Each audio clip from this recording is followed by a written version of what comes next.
Have you ever wondered if the menopause symptoms you're experiencing might be hereditary? Maybe you've heard your mother talk about unbearable hot flushes, years of insomnia, or intense mood swings, and now you're feeling them too. It's easy to think, this is just my genetics, there's nothing I can do. But the truth is far more interesting. Today, we're going to explore whether menopause symptoms are inherited, what role your genes play, and how much control you really have over how you experience this phase. Because while your family history matters, your personal story can always be rewritten. The first thing you need to know is that yes, there is a genetic influence on menopause. Studies have shown that the age at which a woman begins menopause tends to repeat in her maternal line. If your mother or sisters had early menopause, it's possible you might too. And if theirs happened after 50, yours might also be delayed. But that's only part of the equation. What really makes the difference is not just when menopause begins, but how it's experienced. And that's where genetics doesn't have the final word. One of the most studied aspects is the intensity of symptoms, such as hot flushes. You know, some research suggests that certain genetic variations make some women more sensitive to hormonal changes, which could explain why some suffer more than others. But even in those cases, genes are not a life sentence. Lifestyle, stress management, diet, and emotional well-being all have a direct impact on how those genes are expressed.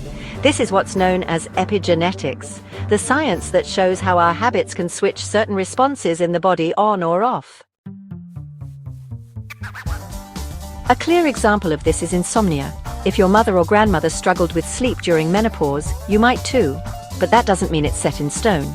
By adopting healthy sleep routines, reducing screen time before bed, drinking calming herbal teas, practicing mindful breathing, or creating a soothing sleep environment, you can shift that tendency. Genetics may influence, but they don't dictate. You hold power over your environment, your habits, and your responses. Another common symptom is weight gain.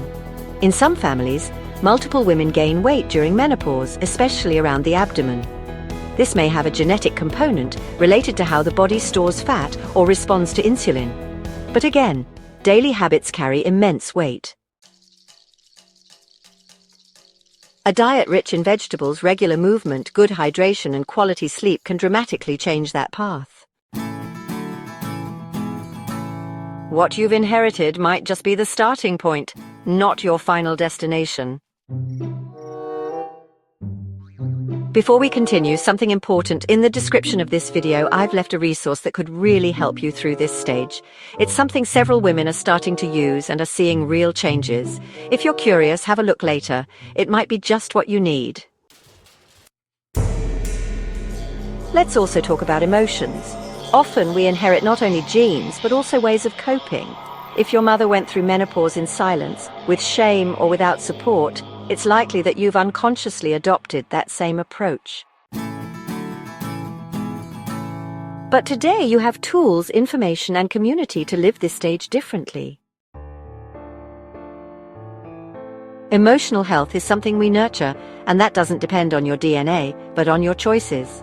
Asking for help, talking with other women, expressing your feelings, and giving yourself permission to be cared for is a way of healing not only your story, but that of the women who came before you.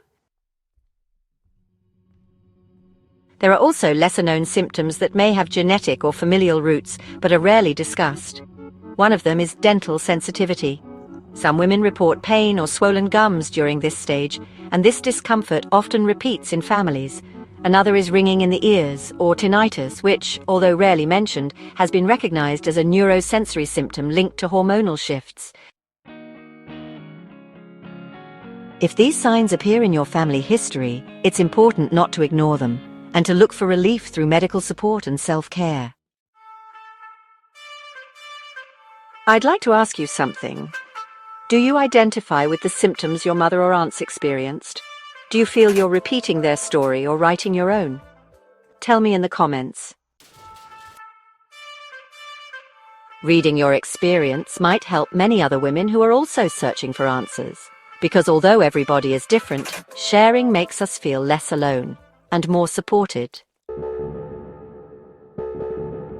Now, if you know your family history includes a difficult menopause, you can start preparing now.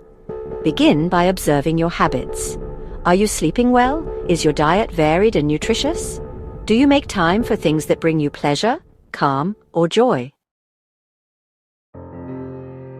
All of that has more influence than you think. Don't wait for symptoms to surprise you. You can build a stronger body and mind today to live a more manageable menopause tomorrow. That's real prevention.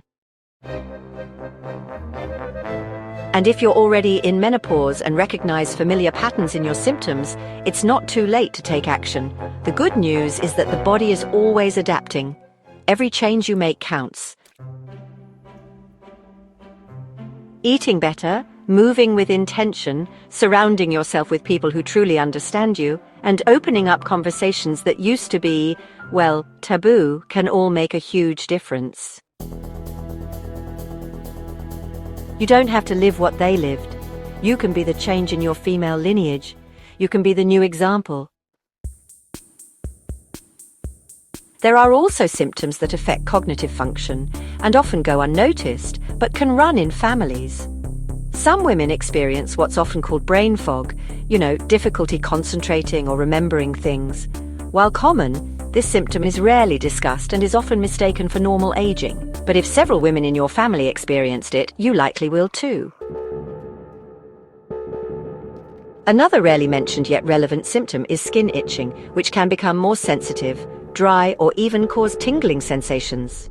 This also has potential hormonal and genetic roots.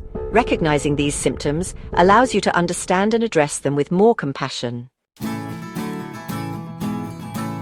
Remember, your genes are part of your story, but they don't write the whole book. You hold the pen. If this video gave you clarity, share your thoughts in the comments. And if you want to keep learning how to move through this stage with more awareness, strength, and freedom, subscribe now. This channel is for women like you, who aren't content to repeat what they've inherited, but are ready to transform.